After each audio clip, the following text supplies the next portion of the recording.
students, lecture number 2. The topic is comparison of fraction and ordering of fraction.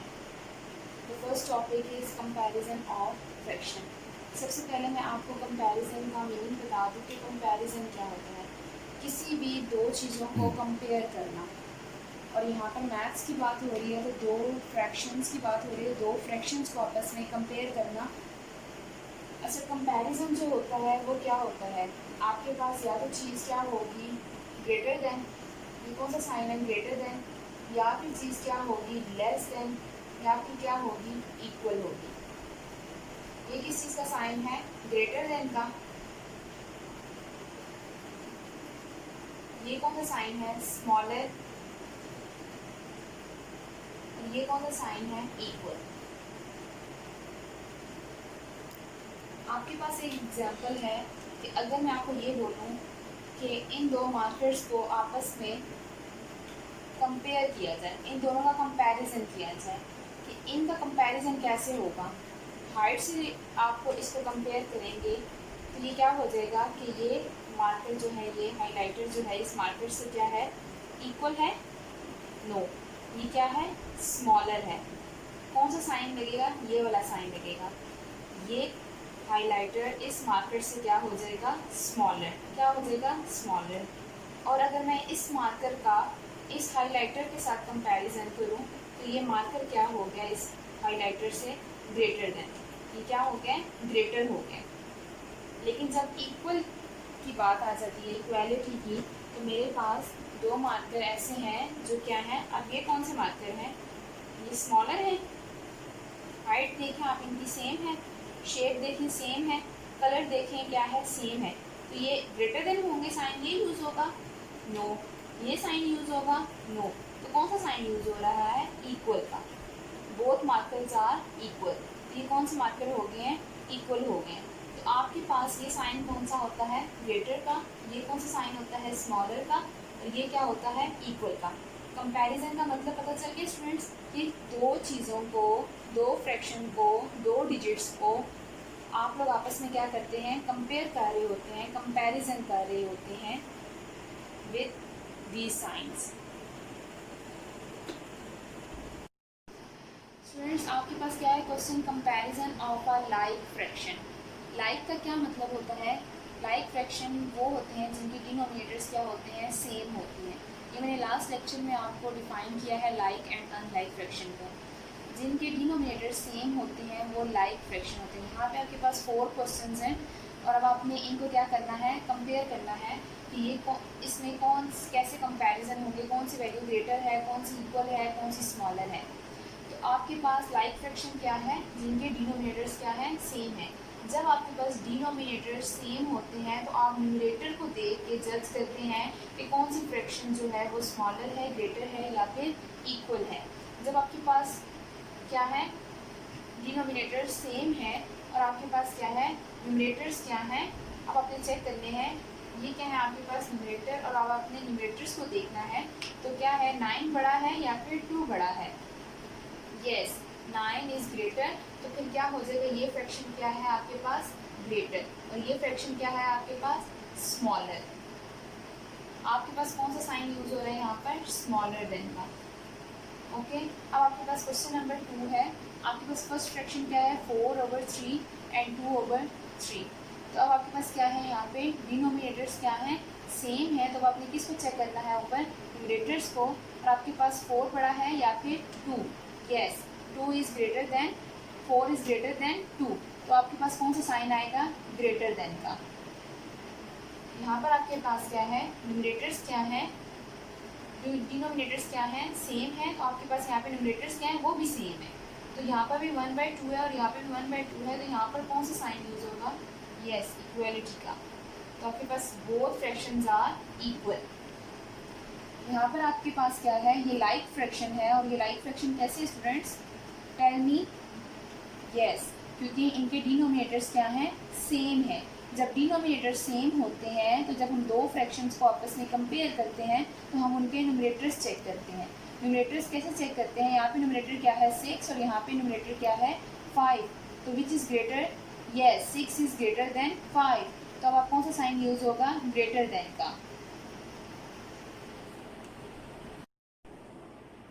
Students ये क्या है, comparison of unlike fraction. Unlike का क्या मतलब है कि जहाँ पर डिनोमिनेटर्स क्या होते हैं, डिफरेंट होते हैं आपस में। यहाँ पे देखिए डिनोमिनेटर क्या है 3 और ये डिनोमिनेटर क्या है 6, ये डिफरेंट है आपस में, सेम नहीं है। तो फिर क्या होगा कि आपके पास ये कौन सी फ्रैक्शन है, अनलाइक फ्रैक्शन है। कौन सी फ्रैक्शन है, अनलाइक फ्रैक्शन है। तो अनलाइक फ्रैक्शन को कंपैरिजन आप लोगों के लिए करना मुश्किल हो जाता है, आपको ये जज करना मुश्किल हो जाता है कि कौन सी वैल्यू छोटी है और कौन सी बड़ी है। Greater than and less than का साइन आप जज नहीं कर पाते कि विच फ्रैक्शन इज़ ग्रेटर और which fraction is smaller. Then you will convert the unlike fraction into like fraction. How, आप सबसे पहले क्या करेंगे कि आप इनके डिनोमिनेटर्स क्या करेंगे, सेम करेंगे। When they will equal then you can easily जज कि विच वैल्यू इज़ ग्रेटर और smaller. Now first of all you should to multiply first fraction with 1। ये आपके पास फ्रैक्शन है, आपने इसको सबसे पहले मल्टीप्लाई किससे करना है, 1 से, ऊपर नीचे न्यूमरेटर को भी एंड डिनोमिनेटर्स को भी। तो आपके पास आंसर क्या आ जाएगा, 1/3। अब इसी फ्रैक्शन को आप मल्टीप्लाई कर रहे हैं 2 से, न्यूमरेटर को भी एंड डिनोमिनेटर को भी। जब हम लोग किसी भी अनलाइक फ्रैक्शन को इक्विवेलेंट फ्रैक्शन में मल्टीप्लाई कर रहे होते हैं या डिनोमिनेटर सेम कर रहे होते हैं, तो हम लोगों ने इक्वल डिजिट्स के साथ मल्टीप्लाई करना होता है, न्यूमरेटर को भी एंड डिनोमिनेटर को भी। हम लोग ये नहीं कर सकते कि न्यूमरेटर को हम 2 से मल्टीप्लाई कर दें या डिनोमिनेटर को 3 से।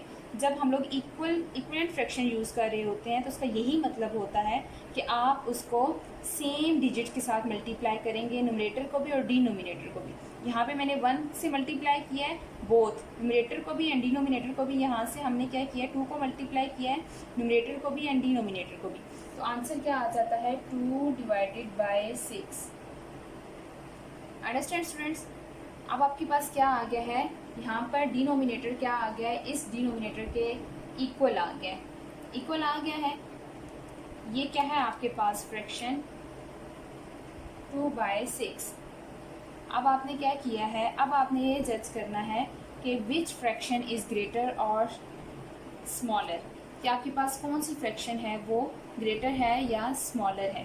तो अब आपके पास क्या लिखा जाएगा, अब आपने इससे किससे मल्टीप्लाई किया था, 2 से, तो अब आप यहाँ पे क्या लिखेंगे, 2/6 और यहाँ पे क्या आ जाएगा, 4/6। Both denominators are same. अब आपने मुझे ये बताना है कि विच फ्रैक्शन इज़ ग्रेटर और स्मॉलर। तो 2/6 4 से क्या है, डिनोमिनेटर सेम हो गए हैं। अब आपके पास क्या है, 2 बड़ा है या फिर 4 बड़ा है, यस 4 बड़ा है और 2 क्या है आपके पास, स्मॉलर। तो कौन सा साइन यूज होगा, स्मॉलर देन का। Understand students. अब आपके पास क्या है, 2 इज स्मॉलर देन 4। अब आपके पास क्या लिखा जाएगा यहाँ पर कि 2/6 किसके इक्वल था, जो एक्चुअल में 2/6 किसके इक्वल था, 1/3 के। तो आपने यहाँ पे ये लिखना है 1/3 स्मॉलर देन 4/6। ये आपका क्या है, आंसर।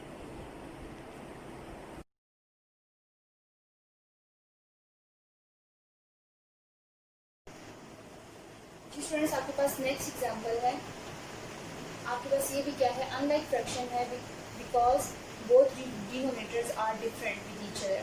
तो जब आपके पास डिफरेंट होते हैं तो आप सबसे पहले क्या करते हैं, अनलाइक फ्रैक्शन को लाइक फ्रैक्शन में चेंज करते हैं। लाइक फ्रैक्शन में चेंज करने के लिए आपने किसी ऐसे डिजिट से मल्टीप्लाई करना होता है न्यूमरेटर एंड डिनोमिनेटर को कि वो सेम हो। सेम डिजिट से आप मल्टीप्लाई करते हैं क्या आपके पास क्या हो जाए, डिनोमिनेटर्स सेम हो जाए। तो आपने क्या करना है, पहले 1/4 को किससे मल्टीप्लाई करेंगे, 1 से इसे मल्टीप्लाई करेंगे तो क्या आ जाएगा, 1/4। 1 multiply by 1 is equals to 1 and 4 multiply 1 is equals to 4। फिर जब आप 2 से मल्टीप्लाई करते हैं तो 2 बाई क्या आ जाता है 8। फिर आप 3 से मल्टीप्लाई करते हैं तो 3/12। जब आप 4 से मल्टीप्लाई करते हैं तो 4/16। जब आप इसको मल्टीप्लाई करेंगे 5 से तो क्या आ जाएगा 5/20। ऐसे ही अब आपने क्या करना है, नेक्स्ट फ्रैक्शन आपके पास क्या है 3/5। अब आपने क्या करना है, इसको भी इसी तरीके से मल्टीप्लाई करना है सेम डिजिट्स के साथ, न्यूमरेटर को भी एंड डिनोमिनेटर को भी। जब आप इसको 1 से मल्टीप्लाई करेंगे, 1 से इसको भी मल्टीप्लाई करना है, 1 से इसको भी। मैंने लास्ट एग्जांपल में भी जो एग्जांपल करवाई है उसमें यही बताया है कि न्यूमरेटर एंड डिनोमिनेटर को सेम डिजिट से मल्टीप्लाई करते हैं। जब आप इसको 1 से मल्टीप्लाई करते हैं तो 3/5 आ जाएगा। यहाँ पे आप वैल्यू चेंज कर देंगे 2/2, तो क्या आ जाएगा आपके पास 6 and 10। जब यहाँ पर आप फिर चेंज करेंगे तो यहाँ पर क्या लिख देंगे 3, 9/15। फिर आपके पास क्या आ जाएगा 4, 12/20। अब आपके पास बताएं कि कौन सी डिजिट्स, कौन सी दो फ्रैक्शंस हैं जिनके डिनोमिनेटर सेम आ चुके हैं। यस, आपके पास क्या आ गया है, यहाँ पर डिनोमिनेटर, आपने जस्ट डिनोमिनेटर को ही देखना होता है, न्यूमरेटर को नहीं देखना होता। Denominator should be same. आपके पास क्या है, यहाँ पर भी 20 आ गया और यहाँ पर भी, तो आपने यहाँ पे किससे मल्टीप्लाई किया था 1 से, यहाँ पे 2 से, 3, 4 और यहाँ पे किससे मल्टीप्लाई किया था फ्रैक्शन को 5 से। इस फ्रैक्शन को आपने किससे मल्टीप्लाई किया था 5 से, तो आपके पास क्या आया था 5/20। यहाँ पर किस फ्रैक्शन से मल्टीप्लाई किया आपने 4 से, तो आपके पास क्या आया है 12/20। अब आपने क्या करना है कि आपके पास क्या आ गया है, जो सेम डिनोमिनेटर्स वाले हैं आपने लिख लेना है। इसको किससे मल्टीप्लाई किया था 1/4 को 5 से, तो आपके पास आंसर क्या आएगा 5/20। तो यहाँ पर किससे मल्टीप्लाई किया था आपने इस फ्रैक्शन को 4 से, तो आपके पास क्या आ गया था 12/20।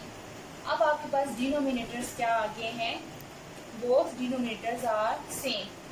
सेम है ना दोनों डिनोमिनेटर्स। अब आपने किसको जब डिनोमिनेटर सेम होते हैं तो आपने किसको देखना होता है न्यूमरेटर को। न्यूमरेटर को देखेंगे तो 5, स्टूडेंट्स आपके पास आंसर आ गया है 5/20 एंड 12/20। तो बोथ फ्रैक्शंस आर सेम। कैसे सेम हो गए, क्योंकि इनके डिनोमिनेटर्स क्या है सेम है, और आपने इनको लाइक फ्रैक्शन में चेंज कर लिया है। जब आपके पास डिनोमिनेटर सेम होते हैं तो आपने न्यूमरेटर को देख के साइन लगाना होता है। तो साइन कौन सा आएगा यहाँ पे 5 इज स्मॉलर देन 12, कि 5 क्या है छोटा है 12 से। ये फ्रैक्शन पूरी छोटी है इस फ्रैक्शन से। तो अब आपके पास रियल में क्या है, ये 5/20 हमने डिनोमिनेटर सेम किया लाइक में चेंज किया, लेकिन इसकी एक्चुअल वैल्यू क्या थी, ये थी 1/4।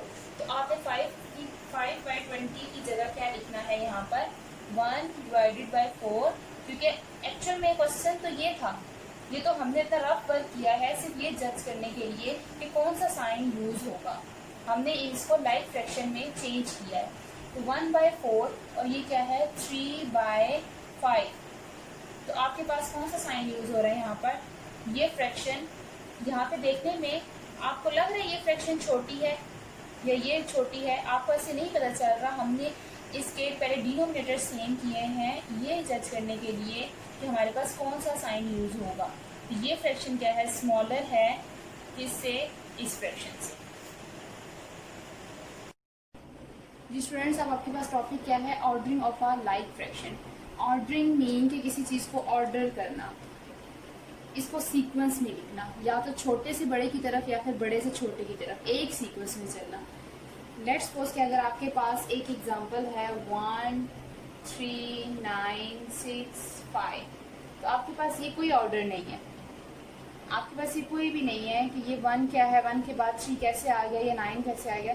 तो आपने इसको एक ऑर्डर में चेंज करना होता है। या तो आप सबसे बड़ी वैल्यू से ऑर्डर करना स्टार्ट करते हैं कि सबसे पहले बड़ी हो, फिर उससे छोटी एंड लास्ट पे सबसे छोटी।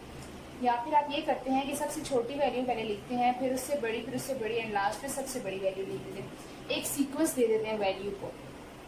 आपके पास ऑर्डरिंग जो होती है वो 2 टाइप्स होती है, उनमें या तो वो असेंडिंग ऑर्डर होती है या फिर डिसेंडिंग ऑर्डर। असेंडिंग ऑर्डर होती है छोटे से बड़ी, छोटी वैल्यू से लेकर बड़ी वैल्यू तक जाना, और डिसेंडिंग ऑर्डर होती है बड़ी वैल्यू से लेकर छोटी वैल्यू की तरफ आना। जैसे कि मैंने आपको ये एग्जांपल दी है, इसमें सबसे अगर हम लोग इसको असेंडिंग ऑर्डर में चेंज करें तो असेंडिंग का क्या मतलब होता है छोटे से बड़े की तरफ जाना। तो सबसे पहले क्या आएगा, छोटी वैल्यू इनमें से कौन सी 1, उससे छोटी कौन सी है 3, उससे छोटी कौन सी है 5, फिर क्या आ जाएगी 6 एंड फिर क्या आ जाएगी 9। बस ये एक वैल्यूज़ हैं और अब आपने इनको क्या करना है, असेंडिंग ऑर्डर में चेंज करना है। असेंडिंग ऑर्डर का क्या मतलब होता है, छोटी वैल्यू से बड़ी वैल्यू की तरफ जाना। सबसे बड़ी छोटी, सबसे पहले कौन सी छोटी 1 है, 1 इज़ अ स्मॉल वैल्यू, और अब इससे बड़ी की तरफ जाना, छोटे से हमने बड़े की तरफ जाना है। लेट्स सपोज कि स्टेयर्स हैं, तो आपके पास ये स्टेयर्स है, तो ये आपके पास फर्स्ट स्टेयर है, तो आप ऊपर जा रहे हैं, ये आपने ऊपर जाना है। तो सबसे पहले क्या आ गया 1, और 1 के बाद उससे बड़ी कौन सी है 3, 3 के बाद क्या आ जाएगी उससे बड़ी कौन सी है 5, 5 से बड़ी कौन सी है यहाँ पर 6, एंड लास्ट वन जो सबसे बड़ी है वो क्या है 9। तो आपने यहाँ से वॉक करना स्टार्ट किया है 1, 3, 5, 6 एंड लास्ट पे क्या है 9। आप नीचे से ऊपर गए हैं, ठीक है। आप लोगों ने क्या किया है कि छोटी वैल्यू से ऊपर की तरफ गए हैं, तो आपने ये क्या किया है, असेंडिंग ऑर्डर किया है। अब इसी वैल्यू को मैं डिसेंडिंग ऑर्डर में चेंज करूँगी, तो मैं कैसे लिखूँगी, इन सब में सबसे बड़ी वैल्यू कौन सी है 9। ओके, 9 के बाद क्या आ जाएगी यहाँ पर 6, फिर क्या आ जाएगा 9 से छोटी, 6 से छोटी कौन सी है यार, क्योंकि हम बड़ी से छोटी की तरफ जा रहे हैं, तो 6 से छोटी क्या है 5, 5 से छोटा क्या है 3, 3 से छोटा 1। अब आपके पास क्या है, अब आपके पास ऊपर था क्या आ जाएगा 9, 9 के बाद क्या आ जाएगा यहाँ पर 6, 6 के बाद यहाँ पे क्या आ जाएगा 5 एंड नीचे क्या आ जाएगा 3, और अब क्या आ जाएगा यहाँ पे 1। अब आपने क्या किया है, ऊपर से नीचे आए हैं आपने कहाँ से वॉक स्टार्ट की है 9 से लेके 1 तक। अब आपने यहाँ से स्टेयर्स आपने ऊपर से नीचे आए हैं, तो आपने क्या किया, बड़ी वैल्यू से नीचे की तरफ आया, तो ये कौन सी हो जाएगी descending order. This is ascending order and this is descending order.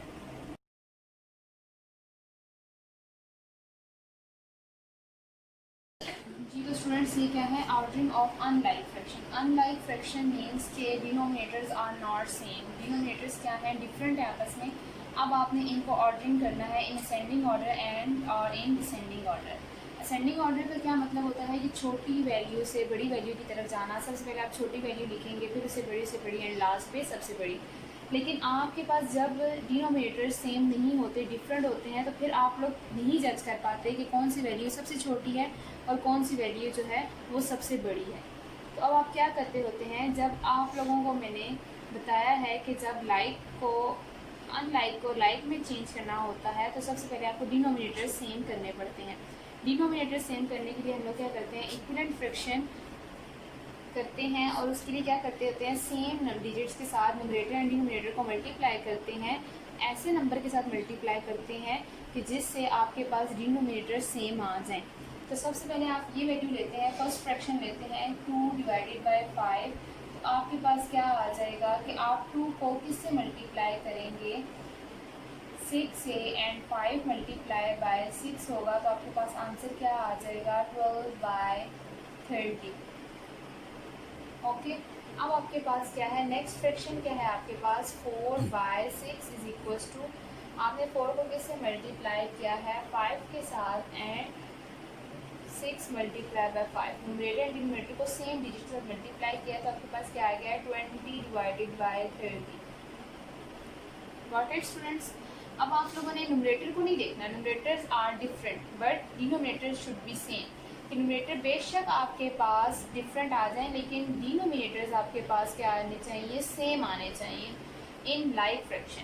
जब अनलाइक फ्रैक्शन को लाइक फ्रैक्शन में चेंज करते हैं, तो हमारे पास डिनोमिनेटर सेम होने चाहिए। आपके पास नेक्स्ट फ्रैक्शन क्या है 3 बाय 5 इज इक्वल टू, अब आपने क्या किया है 3 को किससे मल्टीप्लाई करेंगे 6 के साथ, and 5 multiply by 6 is equal. अब जो ये हम लोग सपोज करते हैं कि कौन सी डिजिट के साथ मल्टीप्लाई करना है, वो भी हम लोग डिनोमिनेटर को देख के चेक करते हैं कि हम लोग ऐसे कौन सी डिजिट के साथ मल्टीप्लाई करेंगे कि हमारे पास डिनोमिनेटर सेम हो जाए। तो जब हम लोग 5 को 6 से मल्टीप्लाई करेंगे तो हमारे पास 30 हो जाएगा, तो 3 को भी फिर हमें 6 से ही मल्टीप्लाई करना पड़ेगा। तो ये क्या हो गया 18 डिवाइडेड बाय 30। अब आपके पास नेक्स्ट फ्रैक्शन क्या है 1 डिवाइडेड बाय 3। तो 3 को किससे मल्टीप्लाई करेंगे कि हमारे पास 30 हो जाए, यस 10 के साथ। तो जब हमने 3 को 10 से मल्टीप्लाई किया, तो 1 को भी हमने 10 से ही मल्टीप्लाई करना है, तो हमारे पास क्या आ जाएगा 10 डिवाइडेड बाय 30। अब आपके पास क्या हो गया, नाउ इक्विवेलेंट फ्रैक्शन। नाउ अब आपने वो फ्रैक्शंस लिखने हैं जो आपने इक्वल किए। कैसे इक्वल किए?